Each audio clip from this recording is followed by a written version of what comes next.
سورۃ الدہر، سورہ دہر کا تعارف، مقام نزول۔ امام مجاہد حضرت قتادہ رضی اللہ تعالی عنہما اور جمہور مفسرین کے نزدیک سورہ دہر مدینہ منورہ میں نازل ہوئی ہے، اور بعض مفسرین نے کہا ہے کہ یہ سورت مکہ مکرمہ میں نازل ہوئی ہے، اور بعض مفسرین کے نزدیک اس سورت کی کچھ آیتیں مکہ مکرمہ میں نازل ہوئی ہیں اور کچھ آیتیں مدینہ منورہ میں نازل ہوئی ہیں۔ رکوع اور آیات کی تعداد، اس سورت میں 2 رکوع اور 31 آیتیں ہیں۔ دہر نام رکھنے کی وجہ، لمبے زمانے کو عربی میں دہر کہتے ہیں، نیز سورہ دہر کا ایک نام سورہ انسان بھی ہے، اور یہ دونوں نام اس کی پہلی آیت سے ماخوذ ہیں۔ سورہ دہر کے مضامین، اس سورت کا مرکزی مضمون یہ ہے کہ اس میں آخرت کے احوال بیان کیے گئے ہیں، اور اس سورت میں یہ مضامین بیان ہوئے ہیں۔ نمبر 1، اس سورت کے شروع میں انسان کی تخلیق کی ابتدا کے بارے میں بیان کیا گیا، اور یہ بتایا گیا کہ اس کا امتحان لینے کے لیے اللہ تعالیٰ نے اسے سننے والا اور دیکھنے والا بنایا ہے۔ نمبر 2، انسانوں کی 2 قسمیں بیان کی گئیں کہ بعض انسان شکر گزار ہیں اور بعض ناشکر ہیں۔ شکر کرنے والوں کی جزا جنت ہے اور ناشکری کرنے والوں کی سزا جہنم ہے۔ نمبر 3، نیک مسلمانوں کی جزا جنت کے اوصاف بیان کیے گئے اور ان کے وہ اعمال بتائے گئے جس کی وجہ سے وہ اس جزا کے مستحق ہوئے۔ نمبر 4، یہ بتایا گیا کہ نبی اکرم علیہ الصلوۃ والسلام پر قرآن مجید تھوڑا تھوڑا کر کے نازل کیا گیا، نیز آپ علیہ الصلوۃ والسلام کو کفار کی طرف سے پہنچنے والی ایذاؤں پر صبر کرنے کی تلقین کی گئی۔ نمبر 5، دنیا کی فانی نعمتوں سے محبت کرنے اور آخرت کی ہمیشہ باقی رہنے والی نعمتوں کو ترک کرنے کی مذمت اور کفر و عناد پر وعید بیان کی گئی۔ نمبر 6، اس سورت کے آخر میں بتایا گیا کہ قرآن مجید تمام انسانوں کے لیے نصیحت ہے، تو جو چاہے اس سے نصیحت حاصل کر کے اپنے رب عز و جل کی طرف راہ اختیار کرے۔ سورہ قیامہ کے ساتھ مناسبت، سورہ دہر کی اپنے سے ماقبل سورت قیامہ کے ساتھ ایک مناسبت یہ ہے کہ سورہ قیامہ میں جنت اور جہنم کے اوصاف اجمالی طور پر بیان کیے گئے، اور سورہ دہر میں جہنم کے اوصاف اور خاص طور پر جنت کے اوصاف تفصیل سے بیان کیے گئے ہیں۔ دوسری مناسبت یہ ہے کہ سورہ قیامہ میں قیامت کے دن کافروں اور فاجروں کو پیش آنے والے دردناک امور بیان کیے گئے، اور سورہ دہر میں نیک مسلمانوں کو قیامت کے دن ملنے والی نعمتوں کا ذکر فرمایا گیا ہے۔ بسم اللہ الرحمن الرحیم۔ ترجمہ، اللہ کے نام سے شروع جو نہایت مہربان رحمت والا ہے۔ هل أتى على الإنسان حين من الدهر لم يكن شيئا مذكورا۔ ترجمہ، بے شک آدمی پر ایک وقت وہ گزرا کہ وہ کوئی ذکر کے قابل چیز نہ تھا۔ هل أتى على الإنسان حين من الدهر، بے شک آدمی پر ایک وقت وہ گزرا۔ اکثر مفسرین کے نزدیک اس آیت میں انسان سے مراد حضرت آدم علیہ الصلوۃ والسلام ہیں۔ اس صورت میں آیت کا معنی یہ ہے کہ روح پھونکے جانے سے پہلے حضرت آدم علیہ الصلوۃ والسلام پر 40 سال کا وقت ایسا گزرا ہے کہ وہ کوئی قابل ذکر چیز نہ تھے، کیونکہ وہ ایک مٹی کا خمیر تھے، نہ کہیں ان کا ذکر تھا، نہ ان کو کوئی جانتا تھا، اور نہ کسی کو ان کی پیدائش کی حکمت معلوم تھی۔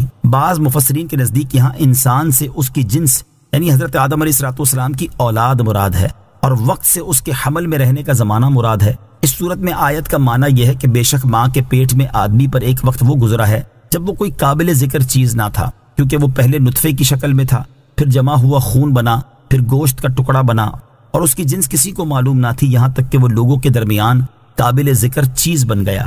نبی کریم علیہ الصلوۃ والسلام کی عظمت و شان، یہاں ایک نقطہ قابل ذکر ہے کہ حضرت آدم علیہ الصلوۃ والسلام پر ایک زمانہ ایسا گزرا ہے کہ ان کا کہیں ذکر نہ تھا، جبکہ اللہ تعالیٰ نے کائنات وجود میں آنے سے پہلے ہی اپنے حبیب علیہ الصلوۃ والسلام کا ذکر جاری فرما دیا اور آپ علیہ الصلوۃ والسلام کی عظمت کو بیان فرما دیا، جیسا کہ ارشاد باری تعالیٰ ہے، وَإِذْ أَخَذَ اللَّهُ مِيثَاقَ النَّبِيِّينَ لَمَا آتَيْتُكُم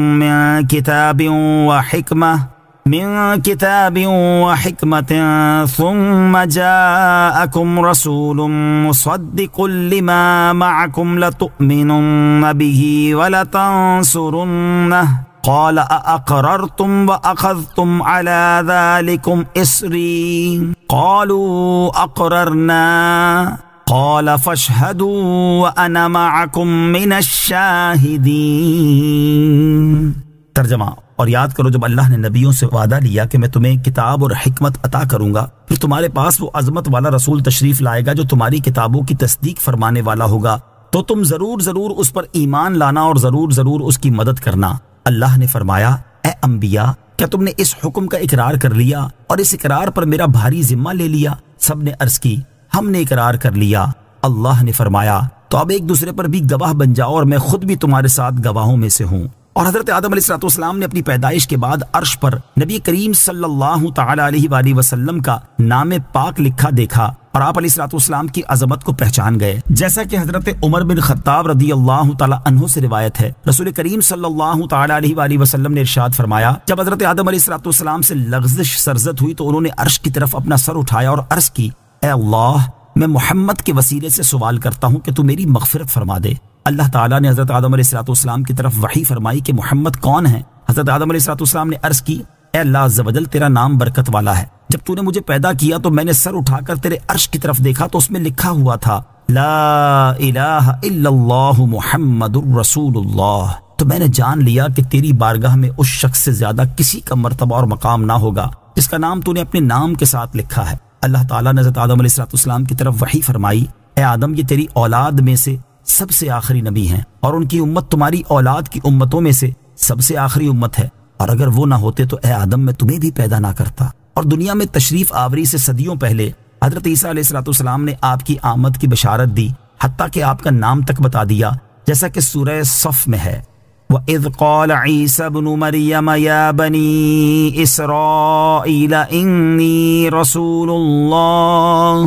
إِنِّي رسول اللہ الیکم مصدقا لما بین یدی من التوراۃ ومبشرا برسول یأتی من بعد اسمہ احمد.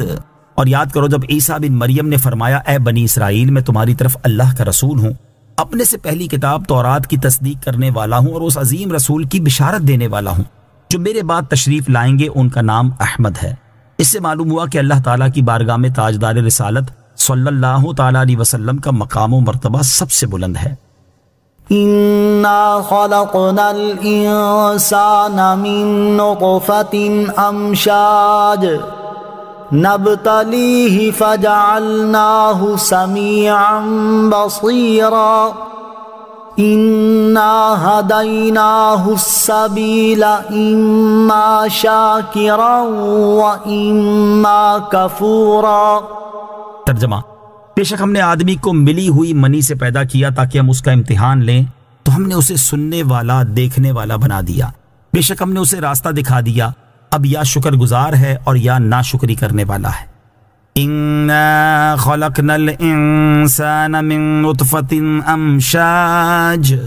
بے شک ہم نے آدمی کو ملی ہوئی منی سے پیدا کیا. آیت کے اس حصے میں اللہ تعالیٰ نے انسانوں کی پیدائش سے متعلق اپنے قانون کو بیان فرمایا کہ اس نے آدمی کو مرد و عورت کی ملی ہوئی منی سے پیدا کیا، جبکہ اللہ تعالیٰ کی قدرت انسان کی پیدائش کے سلسلے میں اس ذریعے کی محتاج نہیں. جیسا کہ اللہ تعالیٰ نے حضرت آدم علیہ السلام کو ماں اور باپ دونوں کے بغیر پیدا کر دیا، حضرت حوا رضی اللہ تعالیٰ عنہا کو بغیر ماں کے پیدا کر دیا، اور حضرت عیسیٰ علیہ السلام کو بغیر باپ کے پیدا کر دیا. نبتلی، تاکہ ہم اس کا امتحان لیں. یعنی جب ہم نے انسان کو پیدا کیا تو اس وقت ارادہ کیا کہ ہم اسے مکلف کر کے اپنے احکامات اور ممنوعات سے اس کا امتحان لیں، تو ہم نے اسے سننے والا، دیکھنے والا بنا دیا تاکہ وہ دلائل کا مشاہدہ کر سکے اور آیات کو غور سے سن سکے. یاد رہے کہ یہاں انسان سے مراد حضرت آدم علیہ السلام کی اولاد مراد ہے. اِنَّا هَدَيْنَاهُ السَّبِيلَ، بے شک ہم نے اسے راستہ دکھا دیا. ارشاد فرمایا کہ بے شک ہم نے ظاہری اور باطنی حواس عطا کرنے کے بعد انسان کو دلائل قائم کر کے، رسول بھیج کر اور کتاب نازل فرما کر ہدایت کا راستہ دکھا دیا. اب چاہے وہ ایمان قبول کر کے شکر گزار بنے یا کفر کر کے ناشکری کرنے والا بنے. اِنَّا أَعْتَدْنَا لِلْكَافِرِينَ سَلَاسِلَ وَأَغْلَالًا وَسَعِيرًا. ترجمہ: بے شک ہم نے کافروں کے لیے زنجیریں اور طوق اور بھڑکتی آگ تیار کر رکھی ہیں. اِنَّا أَعْتَدْنَا لِلْكَافِرِينَ، بے شک ہم نے کافروں کے لیے تیار کر رکھی ہیں. اس سے پہلی آیت میں کافروں اور ایمان والوں کا ذکر کیا اور اس آیت میں وہ چیزیں بیان کی جا رہی ہیں جو کافروں کے لیے تیار کی گئی ہیں. چنانچہ ارشاد فرمایا کہ بے شک ہم نے آخرت میں کافروں کے لیے زنجیریں تیار کر رکھی ہیں جن سے باندھ کر انہیں دوزخ میں گھسیٹا جائے گا، اور ان کے لیے طوق تیار کر رکھے ہیں جو ان کے گلوں میں ڈالے جائیں گے، اور ان کے لیے بھڑکتی آگ تیار کر رکھی ہے جس میں انہیں جلایا جائے گا. ان الابرار یشربون من کأس کان مزاجها کافورا عينا يشرب بها عباد الله يفجرونها تفجيرا۔ ترجمہ، بے شک نیک لوگ اس جام سے پئیں گے جس میں کافور ملا ہوا ہوگا۔ وہ کافور ایک چشمہ ہے جس سے اللہ کے نہایت خاص بندے پئیں گے، وہ اسے جہاں چاہیں گے بہا کر لے جائیں گے۔ ان الابرار، بے شک نیک لوگ۔ کفار کا حال بیان کرنے کے بعد اب اس آیت اور اس کے بعد والی آیت میں ایمان والوں کا حال بیان کیا جا رہا ہے کہ بے شک نیک لوگ جنت میں اس جام میں سے پئیں گے جس میں کافور ملا ہوا ہوگا۔ وہ کافور جنت میں ایک چشمہ ہے جس سے اللہ تعالیٰ کے نہایت خاص بندے پئیں گے، اور وہ اپنے مکانات اور محلوں میں اسے آسانی کے ساتھ جہاں چاہیں بہا کر لے جائیں گے۔ نیز کافور ملا جام پینے سے انہیں کوئی نقصان نہ ہوگا، کیونکہ جنتی لوگ جنت سے جو کچھ کھائیں پیئیں گے اس سے انہیں کوئی نقصان نہیں پہنچے گا۔ يوفون بالنذر ويخافون يوما كان شره مستطيرا۔ ترجمہ، وہ اپنی منتیں پوری کرتے ہیں اور اس دن سے ڈرتے ہیں جس کی برائی پھیلی ہوئی ہوگی۔ یوفون بالنذر، وہ اپنی منتیں پوری کرتے ہیں۔ اللہ تعالیٰ کے نیک بندوں کا ثواب بیان فرمانے کے بعد اب ان کے وہ اعمال ذکر فرمائے جا رہے ہیں جن کی وجہ سے انہیں یہ ثواب حاصل ہوا۔ پہلا عمل، اللہ تعالیٰ کے نیک بندے طاعت و عبادت اور شریعت کے واجبات پر عمل کرتے ہیں، حتیٰ کہ وہ عبادات جو واجب نہیں لیکن منت مان کر انہیں اپنے اوپر واجب کر لیا تو انہیں بھی ادا کرتے ہیں۔ منت کی دو صورتیں یاد رہے۔ منت کی ایک صورت یہ ہے کہ جو چیز آدمی پر واجب نہیں ہے اسے کسی شرط کے ساتھ اپنے اوپر واجب کر لے۔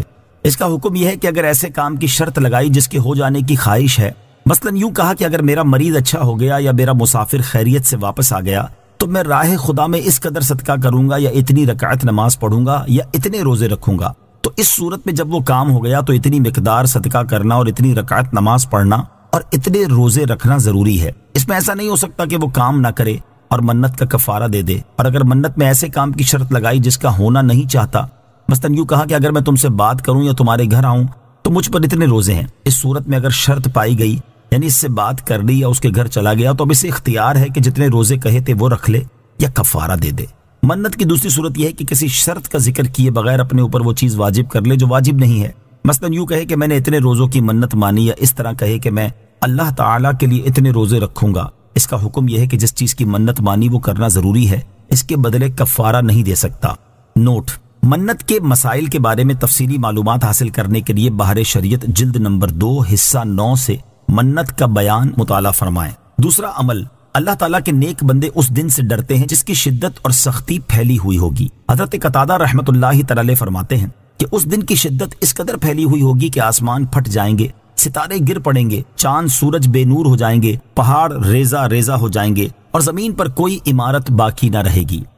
وَيُطْعِمُونَ الطَّعَامَ عَلَى حُبِّهِ مِسْكِينًا وَيَتِيمًا وَأَسِيرًا۔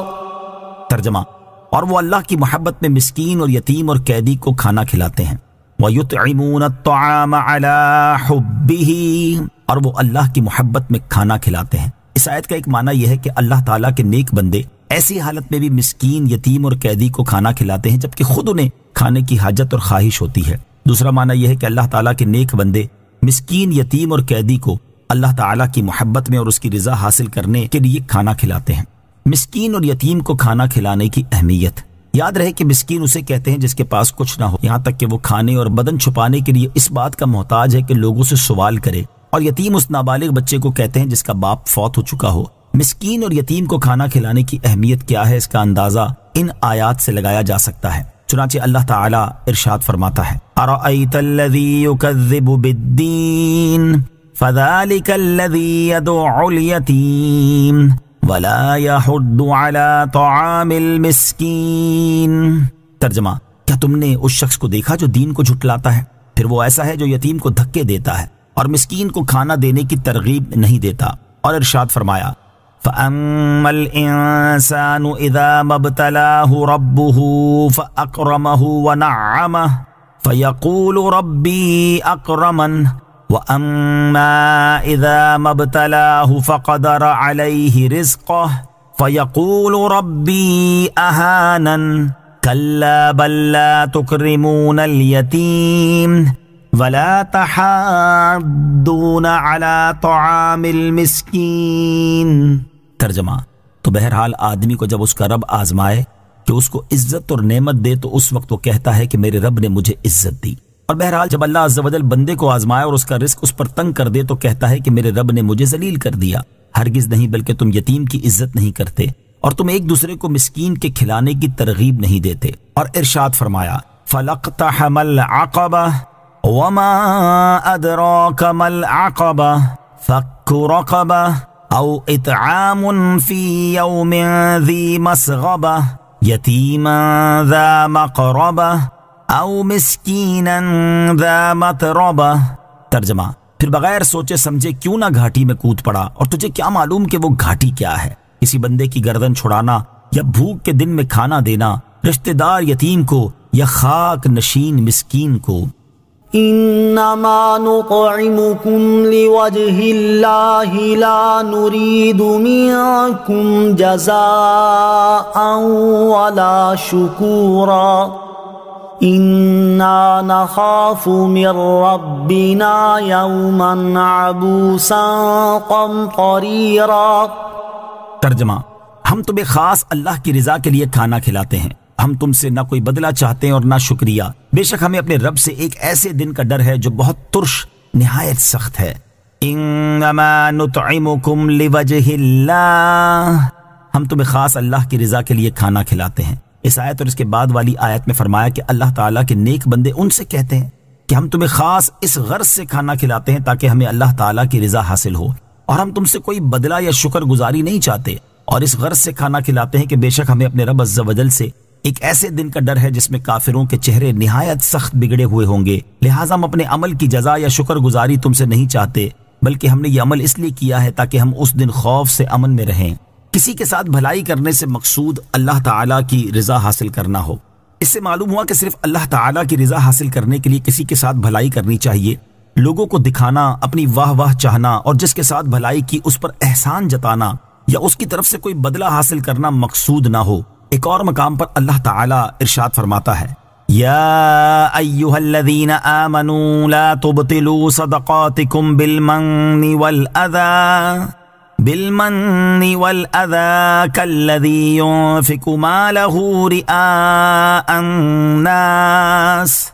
ترجمہ، اے ایمان والو، احسان جتا کر اور تکلیف پہنچا کر اپنے صدقے برباد نہ کر دو اس شخص کی طرح جو اپنا مال لوگوں کے دکھلاوے کے لیے خرچ کرتا ہے۔ اور ارشاد فرمایا وَمَا آتَيْتُم مِّن رِّبًا لِّيَرْبُوَ فِي أَمْوَالِ النَّاسِ فَلَا يَرْبُو عِندَ اللَّهِ وَمَا آتَيْتُم مِّن زَكَاةٍ تُرِيدُونَ وَجْهَ اللَّهِ فَأُولَٰئِكَ هُمُ الْمُضْعِفُونَ۔ ترجمہ، اور جو مال تم لوگوں کو دو تاکہ وہ لوگوں کے مالوں میں بڑھتا رہے تو وہ اللہ کے نزدیک نہیں بڑھتا، اور جو تم اللہ کی رضا چاہتے ہوئے زکوٰۃ دیتے ہو تو وہی لوگ اپنے مال بڑھانے والے ہیں۔ فوقاهم الله شر ذلك اليوم ولقاهم نضرة وسرورا وجزاهم بما صبروا جنة وحريرا متكئين فيها على الأرائك لا يرون فيها شمسا ولا زمهريرا ودانية عليهم ظلالها وذللت قطوفها تذليلا۔ ترجمہ، تو انہیں اللہ اس دن کے شر سے بچا لے گا اور انہیں تر و تازگی اور خوشی دے گا، اور ان کے صبر کے سبب انہیں جنت اور ریشمی کپڑے بدلے میں دے گا۔ وہ جنت میں تختوں پر تکیہ لگائے ہوئے ہوں گے، نہ اس میں دھوپ دیکھیں گے اور نہ سخت سردی، اور اس کے سائے ان پر جھکے ہوں گے اور جنت کے گچھے جھکا کر نیچے کر دیے گئے ہوں گے۔ فوقاهم اللہ شر ذلک اليوم، تو انہیں اللہ اس دن کے شر سے بچا لے گا۔ ارشاد فرمایا کہ تو ان نیک بندوں کے خوف کی وجہ سے اللہ تعالیٰ انہیں اس دن کے شر سے بچا لے گا جس سے وہ ڈر رہے ہیں، اور ان کے چہروں میں تر و تازگی اور دلوں میں خوشی دے گا۔ وَجَزَاهُمْ بِمَا صَبَرُوا، اور ان کے صبر کے بدلے انہیں بدلے میں دے گا۔ اس آیت اور اس کے بعد والی دو آیات کا خلاصہ یہ ہے کہ اللہ تعالیٰ اپنے نیک بندوں کو گناہ نہ کرنے، اللہ تعالیٰ کی اطاعت کرنے اور بھوک پر صبر کرنے کے بدلے جنت میں داخل کرے گا، اور انہیں ریشمی لباس پہنائے گا، اور وہ جنت میں تختوں پر تکیہ لگائے ہوں گے، اور دنیا کی طرح وہاں انہیں گرمی یا سردی کی کوئی تکلیف نہ ہوگی، اور جنتی درختوں کے سائے ان پر جھکے ہوئے ہوں گے، اور جنت کے درختوں کے گچھے جھکا کر نیچے کر دیے گئے ہوں گے تاکہ وہ کھڑے بیٹھے لیٹے ہر حال میں بآسانی گچھے لے سکیں اور جیسے چاہے کھا سکیں۔ وَيُطَافُ عَلَيْهِمْ بِآنِيَةٍ مِّن فِضَّةٍ وَأَكْوَابٍ كَانَتْ قوارير من فضة قدروها تقديرا۔ ترجمہ، اور ان پر چاندی کے برتنوں اور گلاسوں کے دور ہوں گے جو شیشے کی طرح ہوں گے، چاندی کے شفاف شیشے جنہیں پلانے والوں نے پورے اندازہ سے بھر کر رکھا ہوگا۔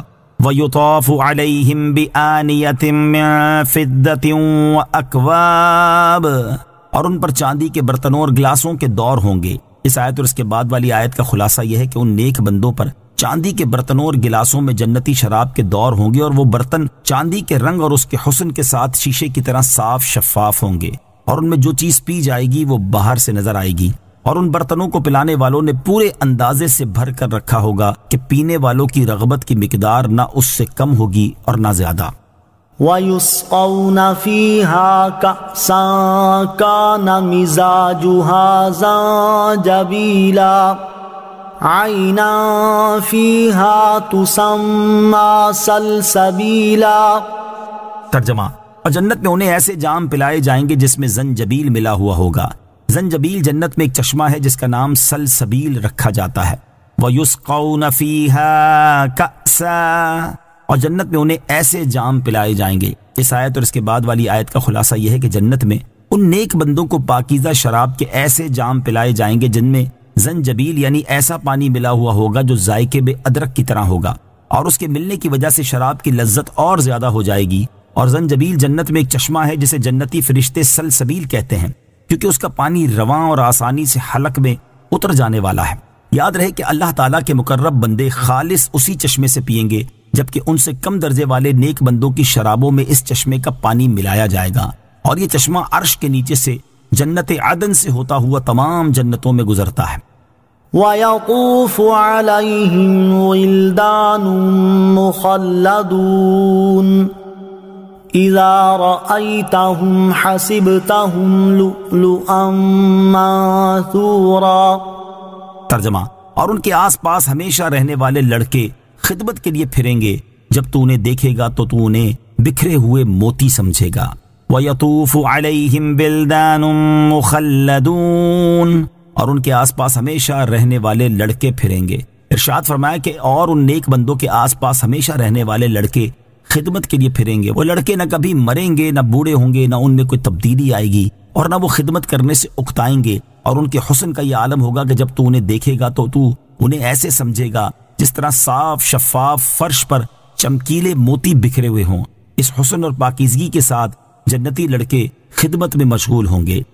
وَإِذَا رَأَيْتَ ثَمَّ رَأَيْتَ نَعِيمًا وَمُلْكًا كَبِيرًا۔ ترجمہ، اور جب تو وہاں دیکھے گا تو نعمتیں اور بہت بڑی سلطنت دیکھے گا۔ وَإِذَا رَأَيْتَ ثَمَّ، اور جب تو وہاں دیکھے گا، یعنی اے جنت میں داخل ہونے والے، جب تو جنت میں نظر اٹھائے گا تو وہاں ایسی نعمتیں دیکھے گا جن کا وصف بیان نہیں کیا جا سکتا، اور تو وہاں بہت بڑی سلطنت دیکھے گا جس کی حد اور انتہا نہیں، نہ اسے زوال آئے گا، نہ جنتی کو وہاں سے منتقل کیا جائے گا۔ اور اس سلطنت کی وسعت کا یہ عالم ہے کہ ادنا مرتبے کا جنتی جب اپنے ملک کو دیکھے گا تو 1000 برس کی راہ تک ایسے ہی دیکھے گا جیسے اپنے قریب کی جگہ دیکھتا ہو، اور قوت و دبدبے کا یہ حال ہوگا کہ فرشتے بھی اجازت کے بغیر نہیں آئیں گے۔ عَالِيَهُمْ ثِيَابُ سُندُسٍ خُضْرٌ وَإِسْتَبْرَقٌ وَحُلُّوا أَسَاوِرَ مِن فِضَّةٍ وَسَقَاهُمْ رَبُّهُمْ شَرَابًا طَهُورًا۔ ترجمہ، ان پر باریک اور موٹے ریشم کے سبز کپڑے ہوں گے، اور انہیں چاندی کے کنگن پہنائے جائیں گے، اور ان کا رب انہیں پاکیزہ شراب پلائے گا۔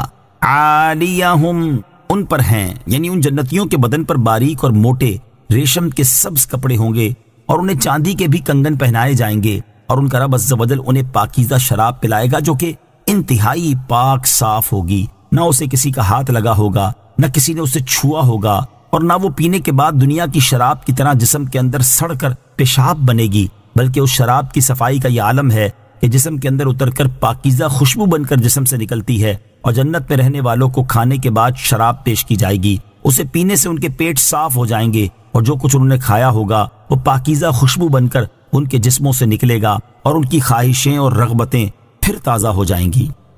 ان هذا كان لكم جزاء وكان سعيكم مشكورا۔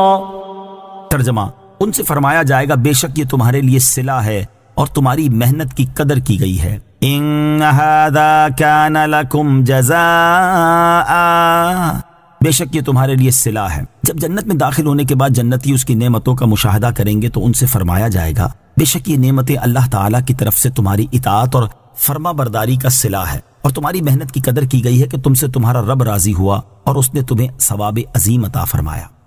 انا نحن نزلنا عليك القرآن تنزیلا۔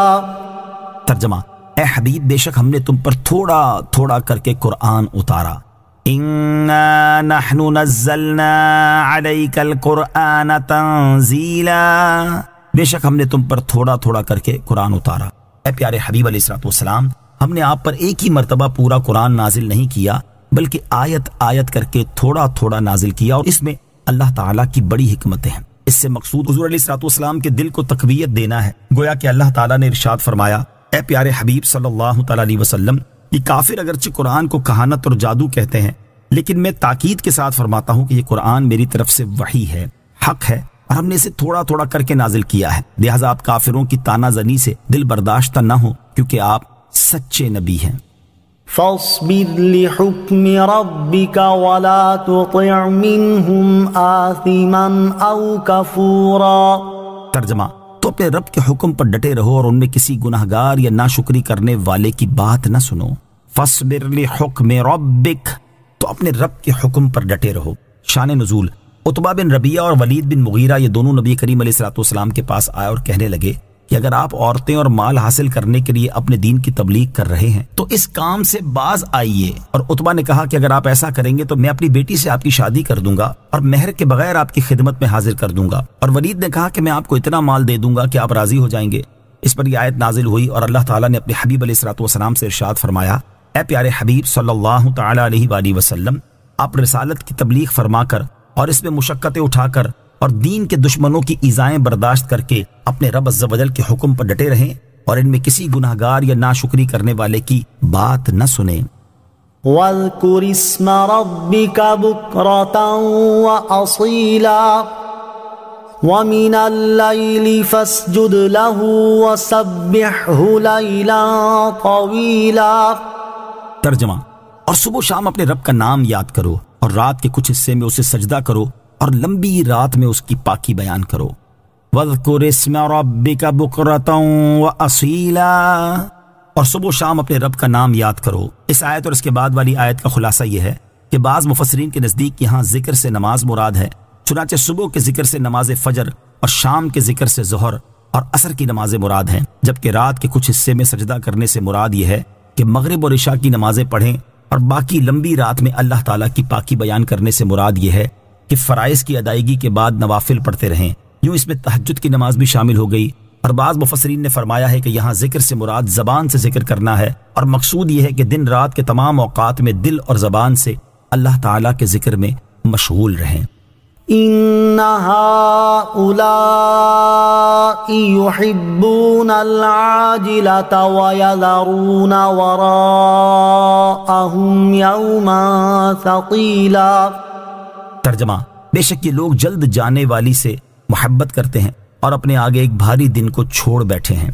ان هؤلاء يحبون العاجلة، بے شک یہ لوگ جلد جانے والی سے محبت کرتے ہیں۔ رسول کریم صلی اللہ تعالیٰ علیہ وسلم سے مخاطب ہونے کے بعد اب اللہ تعالیٰ کفار کے حالات بیان فرما رہا ہے، چنانچہ ارشاد فرمایا کہ بے شک ان کفار مکہ کا حال یہ ہے کہ وہ جلد جانے والی دنیا کی محبت میں گرفتار ہیں اور اسے آخرت پر ترجیح دیتے ہیں، اور اپنے آگے قیامت کے اس دن کو چھوڑ بیٹھے ہیں جس کی شدتیں اور سختیاں کفار پر بھاری ہوں گی۔ یہ لوگ نہ اس دن پر ایمان لاتے ہیں اور نہ اس دن کے لیے عمل کرتے ہیں۔ دنیا سے محبت کب بری اور کب اچھی ہے؟ اس سے معلوم ہوا کہ جب دین کو چھوڑ کر دنیا سے محبت کی جائے تو یہ بری ہے اور کفار کا طریقہ ہے، اور اگر دنیا کو دین کے لیے وسیلہ بنایا جائے تو اس سے محبت اچھی ہے۔ ہمارے اسلاف کا حال یہ تھا کہ وہ دنیا کا مال ملنے پر خوش ہونے کی بجائے غمزدہ ہو جایا کرتے تھے اور دین کی خاطر دنیا کا مال حاصل کرنے کی کوشش کیا کرتے تھے۔ جیسا کہ ایک مرتبہ حضرت عبد الرحمن بن عوف رضی اللہ تعالیٰ عنہ روزے سے تھے، جب افطار کے وقت ان کے سامنے کھانا لایا گیا تو فرمایا حضرت مصعب بن عمیر رضی اللہ تعالیٰ عنہ شہید کیے گئے اور وہ مجھ سے بہتر تھے، انہیں ایک چادر کا کفن دیا گیا، اگر ان کے سر کو چھپایا جاتا تو قدم کھل جاتے تھے اور قدموں کو چھپایا جاتا تو سر کھل جاتا تھا۔ حضرت حمزہ رضی اللہ تعالیٰ عنہ شہید کیے گئے اور وہ مجھ سے بہتر تھے، پھر ہمارے لیے دنیا خوب کشادہ کر دی گئی اور ہمیں دنیا کا مال عطا فرما دیا گیا، میں اس بات سے ڈرتا ہوں کہ کہیں یہ ہماری نیکیوں کا جلد بدلہ نہ مل رہا ہو۔ پھر رونے لگے اور کھانا چھوڑ دیا۔ حضرت حماد بن زید رحمت اللہ تعالی علیہ فرماتے ہیں حضرت عبداللہ ابن مبارک رضی اللہ تعالیٰ عنہ کپڑے کی تجارت کیا کرتے تھے۔ ایک مرتبہ انہوں نے فرمایا کہ اگر 5 افراد نہ ہوتے تو میں تجارت نہ کرتا۔ کسی نے ان سے کہا اے ابو محمد وہ 5 افراد کون ہیں؟ انہوں نے فرمایا نمبر 1 حضرت سفیان ثوری، نمبر 2 حضرت سفیان بن عیینہ، نمبر 3 حضرت فضیل بن عیاض، نمبر 4 حضرت محمد بن سماک، اور نمبر 5 حضرت ابن علیہ رضی اللہ تعالی عنہم۔ حضرت عبداللہ ابن مبارک رضی اللہ تعالیٰ عنہ خراسان شہر تک تجارت کے لیے جاتے اور تجارت سے جو نفع ہوتا اس میں سے اپنے اہل خانہ کا اور حج کا خرچہ نکال کر باقی جو کچھ بچتا وہ ان 5 حضرات کی خدمت میں پیش کر دیتے تھے۔ نحن خلقناهم وشددنا أسرهم وَإِذَا شِئْنَا بَدَّلْنَا أَمْثَالَهُمْ تَبْدِيلًا۔ ترجمہ، ہم نے انہیں پیدا کیا اور ان کے اعضاء اور جوڑ مضبوط کیے اور ہم جب چاہیں ان جیسے اور بدل دیں۔ نحن خلقناہم، ہم نے انہیں پیدا کیا۔ ارشاد فرمایا کہ ہم نے انہیں منی سے پیدا کیا اور ان کے اعضاء اور جوڑ مضبوط کیے تاکہ ان کے لیے کھڑے ہونا، بیٹھنا، پکڑنا اور حرکت کرنا ممکن ہو جائے، اور خالق کا حق یہ ہے کہ اس کا شکر ادا کیا جائے اور اس کی ناشکری نہ کی جائے، اور ہم جب چاہیں انہیں ہلاک کر دیں اور ان کی بجائے تخلیق میں ان جیسے اور لوگ لے آئیں جو کہ اطاعت شعار ہوں۔ ان هذه تذکرہ فمن شاء اتخذ الى ربه سبیلا وما تشاءون الا ان يشاء اللہ ان اللہ کان علیما حکیما يدخل من يشاء في رحمته والظالمين أعد لهم عذابا أليما۔ ترجمہ، بے شک یہ ایک نصیحت ہے تو جو چاہے اپنے رب کی طرف راہ اختیار کرے، اور تم کچھ نہیں چاہتے مگر یہ کہ اللہ چاہے، بے شک اللہ خوب علم والا، بڑا حکمت والا ہے، وہ اپنی رحمت میں جسے چاہتا ہے داخل فرماتا ہے، اور ظالموں کے لیے اس نے دردناک عذاب تیار کر رکھا ہے۔ ان هذه تذکرہ، بے شک یہ ایک نصیحت ہے۔ ارشاد فرمایا کہ بے شک یہ صورت مخلوق کے لیے نصیحت ہے، جو چاہے دنیا میں اپنی ذات کے لیے اپنے رب عز و جل کی عبادت کر کے اور اس کے رسول کی پیروی کر کے اپنے رب عز و جل کی طرف راہ اختیار کرے۔ وما تشاءون الا ان یشاء اللہ، اور تم کچھ نہیں چاہتے مگر یہ کہ اللہ چاہے۔